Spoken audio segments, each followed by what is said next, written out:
your speakers up.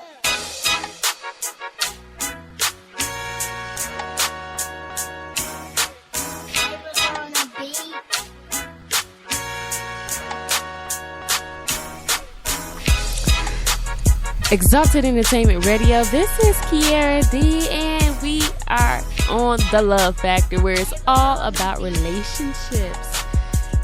So today we are talking about man up, stand up, and man up. Men, we need you. Us ladies, we need you to take your rightful positions and do what you gotta do. So of course, y'all know I got my hubby on the show joining me tonight. What's going on, everybody? Good afternoon, good morning, good morning. All right. And so, as I said, we are talking about stand up and man up. I have been coming across so many men lately that's just not handling their business, not taking care of their responsibilities. I'm like, we got to do something about this. It's to the point where I'm almost frustrated with the male population that is not doing what they're supposed to do. And so, you know, I think my husband has me so spoiled to the point where I kind of have an expectation for a lot of men to function like he do. For example, when I go public places, I kind of just expect for guys to offer to carry the heavy items for me or to open doors and things for me, because that's what my husband does for me. And not only me, he does it for, you know, other respectable women. When we're out in public, it's nothing personal. And so it's just like almost to the point where I'm like, what's going on today? In my Marvin Gaye voice, what's going on? Well, I think sometimes it can be somewhat of a perspective. It just depends on where you at and what you're looking at, because there's plenty of men. You know, I for myself, in a week's time, I'm on the north side, far north side. I'm on the west side. You know, some here and I'm all over the city, so I see different demographics of men. And so I think it's just depending on your perspective and what group of men and, you know, in what area, side of town you may be on to see that. Because I see plenty of men taking care of their business, and I also see plenty of men with no business at all. So, you know, I don't think it's a holistic view of everybody, but I do think, you know, this particular generation growing up right now, you know, that's 21 and under, definitely needs some help, I would say. Well, I know for me, it's almost as if, you know, chivalry is gone. Like, it doesn't exist anymore. And I'm just like, where's the manners at? Where's the respect? Where's the chivalry that I've been exposed to from not only you, but from my father, from my stepfather? It's like, this is something I've been shown all my life. And so for me to see a man that don't, you know, that doesn't operate like that, it's kind of like a shocker. It's like, oh man, dang, he missed the mark. Like, and I'm not trying to be judgmental when I say that, but it's like, man, what's the deal? Like, but I also think you do have to be mindful that we are in an era where there's been a massive, you know, epidemic of absentee fatherism. You know, absentee fathers everywhere, you know. So, you know, as I go and mentor in the school systems right now, you know, during the week, things like that. I mean, the majority of the young men that I see, no fathers, or the father's there, he's not present, or he's in and out. So, you know, a lot of that chivalry comes from that. You know, the lack of that you're used to seeing, you know, that was so prevalent, you know, when we came up, when we were born in the mid-'80s and things like that. So I think a lot of it has to go back to the household, and with it being acceptable and allowed for men to just up and be done, you know, in their homes, you know, which in turns provides the children grow up with a deficiency in social skills and respect. Well, I know one thing I've realized, or actually I've heard this, or I read it sometime this week, is the fact that a man is a lot more likely to walk out on the life of his child versus a woman. And that's very unfortunate, because we have so many single mothers around here, but at the end of the day, they didn't make that baby by themselves. And so my question is, what do you think the reason behind that is? Well, also on that note, I think you made a very valid point when you said they didn't make that baby by themselves, but they freely chose that partner that they laid down with to make the baby. That's a good point. So it's not just on the women. It's time out for everybody acting like these women are just these morally upstanding creatures that are just making all the right choices, and then all of a sudden they just get left with a baby. No, because number one, if they had the child out of wedlock, they were walking not in the proper order. They allowed themselves to get involved in a relationship where they gave themselves over, their body, in sexual relations. And so there was no commitment. There was no true commitment there. I don't care how much words were being said. There was no formal commitment there as far as marriage. Okay. So these women, it's time out. The women are not all in the right. It takes two hands to clap. They both lay down and made that child. And so because there was no real commitment in the form of marriage, okay, once those consequences come down, then you finally see that man wasn't really involved anyway. Okay. That's a good point. So now the woman who had this child, the child normally, because the child is formed in her body, she has more of a closer bond anyway. I think for the life of any child, the mother is going to be closer because they carry that child almost a full calendar year. Wow. It's a part of them. Wow. The man just provided the seed. I just actually read that today, how that bond is really formed between a mother and a child, because the child is formed in the mother's womb, obviously. And so you have that seed in you from the start. You have that bond from the very beginning. From the very first time you hear the heartbeat, that's a bond already forming. And on the flip side, it's like we already worked our way in, but I've read that men have to work their way in because it's not the same bond, and so it's a different perspective. Well, it's just anthropologically speaking, I dropped that. Just in anthropology over the course of history, okay, men were normally the protectors, the providers, all of that. They were out hunting, they were out farming, they were out taking care of things. The wives, the women, were the ones normally back at the houses, who took care of the home life. So the men did all the work, the fighting, the pushing, the struggle. The women took care of all the emotional needs and the things that, made a house a home and things like that. Ever since back, in Bible days. Right. So and that translates, nowadays in modern society where both parties are working, that's still the kind of the way order was created. Like the sun has been rising in the east and sets in the west. And it's been like that since time began. Certain orders are still in place regardless of the times that we live in. You know what I mean? So I think that, a woman is always more concerned about the details of a home, of a house, the nurturing, the care. As a man, as he was created back in the day, a man is out hunting, fighting, Wow. That's working. A good point. You know what I'm saying? Right. So the bond with children is something that it does have to be nurtured. Exactly. You kind of have to work at it. That's a really good point. I wanted to ask you, I know that you kind of interact with a lot of men on different levels. So why do you think it is that men tend to run from the idea of commitment or run from their relationships? Well, I won't say men are running from commitment or relationship. It's not the case. Everybody wants to put on the fact that a man has ran from responsibility. No, he hasn't. Men only respect commitments and consequences. If nothing was withheld from this man and that woman's body, when that woman gave her body for free, he had no commitment to be there anyway. So he wasn't running from anything because before he met you, he was doing the same. Before he met that woman he was with, he was doing the same thing with somebody else. So it wasn't that he was running. He was never there to begin with. He was making a pit stop, like what a lot of these young ladies don't understand.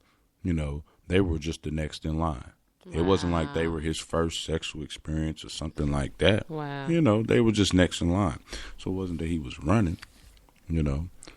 He wasn't there really to begin with. He was very transient in his existence to start off with. And so, I think that's what it is. When, people think, why do men run? The song goes a long time ago, one of those old Motown songs, Papa was a Rolling Stone. Like I said, men don't have to have a level of commitment to be anywhere and do anything. Right. They can come and go as they please. That's kind of how a man works, unless he has chosen to be committed to a particular cause or a relationship. Well, I also know men who are married, who are in a committed relationship, to kind of like don't seem like they take their relationship serious. It's like they want to play all day, and then it's like their relationship is on the back burner. What do you think the cause of that could be? Well, Because of that, we live in a very diverse society now. We live in a very busy society. Everything from Facebook, Instagram, cable TV, jobs, memberships in this club and that club, people working here, people working there. I mean, there's so many things to get distracted in, different industries, different jobs and all that. There's so many things to devote your time to that if you're not careful and if you're not choosing to plan your family and things like that, and you just going with the flow, a lot of times a person is going to do what's most important to them anyway, regardless of whatever they have on their plate. That's true. That's so I think that we're in an age now where there's so many things that you can get involved in and be doing for the rest of your life. You can stay busy doing something. If a family sometimes can just happen, a child can be an unplanned event. And then that couple who, was just kind of dating or figuring out what they were doing. Now they got to make a choice. Do they get married? So they get married premature. So, different things like that. Maturity levels weren't reached, to even plan a family, between both parties. So it's just all these different dynamics that come into play that, I do feel men do need to man up. But I do think that it needs to be looked at on a level playing field with both parties. That's a good point. I know one thing I've been observing is the fact that, like I said, married men, it's almost as if they just play with their relationship. Like they don't take their relationship serious and talk about, communication is an issue in their relationship. Well, fellas, we really need y'all to stand up. I mean, if you really want to have a better relationship, it starts with the head, and you fellas are the head. And so I'm charging all the men that are listening to take charge of your home, take control, because at the end of the day, you will be respected a lot more if you do things in a decent order and if you take leadership like you're supposed to. Well, and that's true. That point you make is very good and valid. But we live in a day now where everybody wants equal rights, equal this, equal that. And a man is only the head if he sees Jesus Christ as the head of his life. That's the only way it's really going to work. If that proper order, that divine order is going to work. Nowadays, women want to be seen as equal as the men and they have as much say-so and things like that. And if that's the case, well, then the man is not going to be the head. Well, then you got a chaotic relationship if that's the case. And I'm saying, but most people don't understand that now in this society. It just depends on where you basing that, headship from. If it's going to be clearly defined, if we're talking about the Bible, then we're talking about that. But if it's just generally speaking, nowadays, what I've seen is, most women, because women can hold management positions and executive positions, and nothing wrong with that. They can get, advanced degrees just like men. I think if the men are being charged to be a head, that man needs to have is being held accountable to a principle and a standard. And if the standard is going to be the Bible, then we can really define that as far as headship is concerned. But if it's just headship just for a general function, a lot of those lines are blurred now. So it needs to be defined. Number one, what is this man? What's his standard? What's his principles? Where are they coming from? What belief system are they coming from? And then we can go from there. But I do agree with you on the point that the men need to be the head, because that's the way it was originally designed and intended for it to be. Man need to be leading the household. One thing I recently heard is that how men look at sex is the same way that women look at finances. And I think that's a very legitimate point. But to add to that, I would also say that women look at a tidy house or a tidy place in the same manner. And so my thing is, when men cater to women's emotional needs, which hence finances and a tidy home kind of deals with all of that, you have a better response out of your woman. You probably 9 times out of 10, you won't get that nagging girl, the one that nags all the time. If you handling your business, 9 times out of 10, she's only nagging because it's due to insecurity. She has trust issues in certain areas. She doesn't trust you to complete the task. She doesn't trust you to meet her needs. She doesn't trust you to honor your word. And so 9 times out of 10, that's the only reason why you would catch us nagging.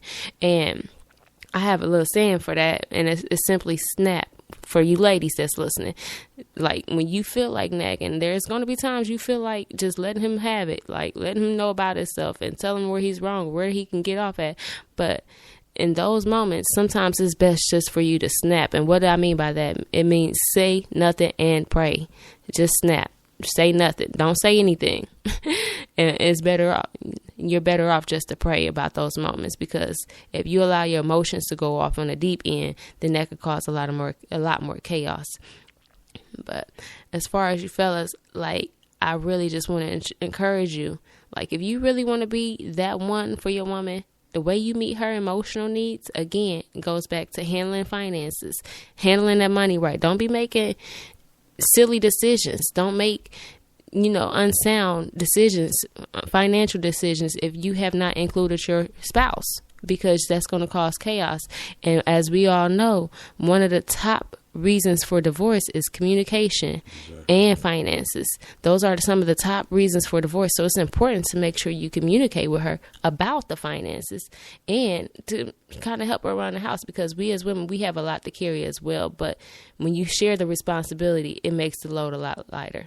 I think those are some good points that you're making. I mean, we're holistically looking at, the topic of today, talking about just manning up, the points that, Kiera just brought up here and my wife just made up, they just brought up in discussion. I think those are two key points, the finances, the emotions. These are areas that, to be a man, a lot of men think that it's about, your strength or your muscles or your ego or, the bravado or things like that. That has nothing to do with it. It does if you are into the entertainment industry or something like that, where it presents a false image of what manhood is. But manning up, I do think it's about identifying those areas, finances and emotional needs. These are areas, that a man needs to be developed in, mature, and at least working and developing on those things before he comes into a relationship. That's good. Because those are the things that definitely tear down a relationship in the long run. So manning up is taking care of the money, it's taking care of the emotional needs and things like that. Those are dynamics of what it means to man up. I love to see when a man is taking care of his children. I think that is something that's very, very attractive for a woman, is for us to see a man taking care of his kids. Definitely.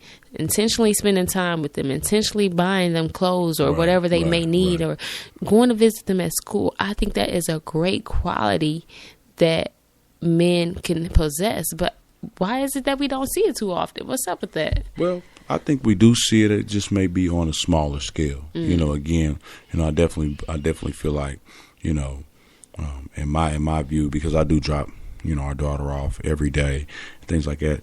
I just think that we're in a situation, we're in an era, where, the men have been allowed, to, if they really weren't committed to the children, if they really weren't into the relationship, to just go off. And I think that me personally, if I had any say so in the culture as far as making decisions about that, if I was a judge, I'd be pushing for harder, stricter rules on, if a child was born, and not in a marriage, if a child wasn't born, and it's by law, it's the man's responsibility, to take up, 70 to 80%, of the cost of raising that child, because it shouldn't just all fall on the woman. The woman has done enough in that she's carried the child for 9 months, my goodness. and all the things that come with that. Women are normally going to be attached to the child, but I think that, it would be something, man, if I had say so, it'd be written in the laws all across the country,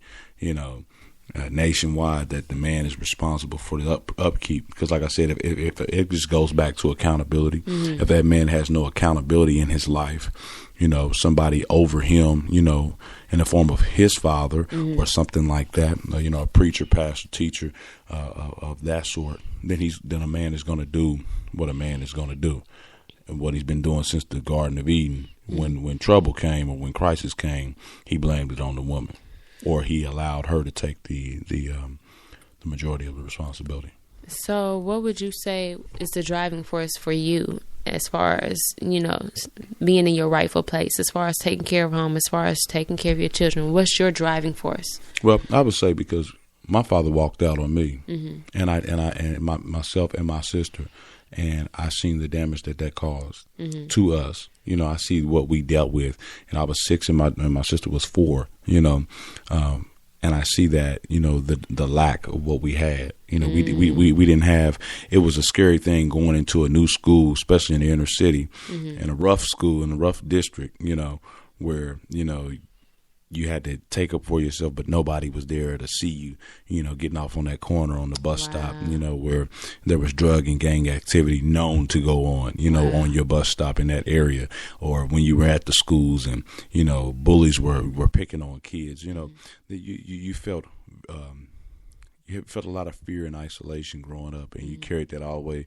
You know, I carried that all the way into, you know, even when I went to college, I had an apprehension about people. And I see that, you know, a lot of that came from when my father left, those voids were there, you know, and as a child, when you don't know what else to do, ignorance can slip. Ignorance fills the void, and fear of just not knowing what is. So I said, you know, I'm not going to have that for my kids, you know. So that's one of the reasons why I work hard, you know, and I do those things because my mother always said this, and I do believe it, that, you know, the children didn't ask to be here. Right. The so-called mature adults laid down and made those children. So, you know, it's their divine you know, mandate to take care of those children. And I do believe they will have to answer to God for that, you know, at the end, you know, when it's all said and done. One thing, if you don't mind me putting you on front for a minute, one thing I recall is when we were dating, we was going through premarital counseling. We had to talk about some of our fears and some of our concerns. And one of your issues was your fear of being committed to the marriage because of that whole situation with your father. But I mean, it's like at this point, I know for a fact you probably don't even think about that no more, because it seems like you're all in regardless of what's going on in our lives. Like you're in this 100%. And so I just wanted to say, you know, I think that's a good quality. Like, you thought that fear of commitment was going to cause issues in a marriage, but more so, I think it caused you to have a stronger relationship with with me and the children. Yeah, I think fear is either going to do one or two things. Either, you know, as humans, you're going to get afraid, you know, from the toughest, hulkiest type of a guy, you know, whatever, you know, to the sheepiest brother, you know, and timid brother. You know, fear is going to either make you do one or two things. Either you're going to step up and hit it in his mouth, or you're going to let it tower over you, and you cower down and succumb to it. I just so happen to be of the former, you know, where I believe that, you know, whatever I got to deal with, you know, and everybody has weaknesses and weak points and weak times. Right. But, you know, whenever fear, you know, of anything, you know, I feel like the stock that I was cut from, you know, my stepfather raising me, we just believe we're going to stand up to it, you know, and that's what a lot of people, you know, do that are not being seen, because guess what? There's the homes that, you know, are healthy, their kids are doing well, so you don't hear them in statistics, but, you know, the fear, you know, is driving other guys, you know, they don't know what to do, so some do leave and some do, you know, neglect their own children and things like that. So I think that's just a dynamic that can go both ways. Right. But I really, like I said, I really just admire that quality in you. Another thing that stood out to me is when we first had our first child, and I had to kind of stop work. Well, I wasn't working full time, and it was just like to see you get out and grind so hard, work 2 gigs. You was working pretty much round the clock, probably getting roughly about 4 hours of sleep each day, but you was making sure we had what we need. That's what I mean when I say man up, because some men out here, they'll just sit there and let their house go under. They'll sit there and let their household go without and won't do much about it. They'll just let it just continue on. But you really stood up to the call of duty at that time. And so how did you manage to kind of push? Like, what was your mindset then? Because like I said, it's a lot of brothers out here ain't thinking like that. They wife at home with the child, taking care of the child, and then, you know, they could barely scratch 2 pennies together. But what was your mindset? What was your push for that moment, those moments? Well, the Bible says, Jesus in the Bible, he said he only does what he sees his Father does. He said that in the Word and in a lot more formal red language. Okay, he said something to the effect of that you see me do, you see me do it because I saw my Father do it. Wow. And that's what happened to me. My stepfather stepped in my life. He stepped in. That's the only thing about. He's really my father, but my stepfather stepped in. And he raised me, and I was able to see how that looked. I know for a fact that without him, it probably would have been hard for me to do that. Wow. But seeing that and seeing how a man handles his business like that, it was easy for me to, turn around and do that. He had 2 jobs and 2 businesses and things going on at the same time. He had stuff rolling day and night. And it was easy for me to see that, to know how to do that, and then in turn reenact that in my life. But regardless if I seen that or not, there has to be a care and a concern. If a man, 2 people can lay down, have sex, have a child, neither one of them have to love each other to do that. But there was a love and concern between the both of us that was mutual, Right. that was for life, that was there first and foremost. And so those are the things that anybody can lay down and have a baby. But, when 2 people are together and committed for life, definitely through the bond of marriage, which makes it formal for the world to know, then there was no choice. There's no reason why I'm not going to do and give my life, even unto death for my family. That's good. That's real good.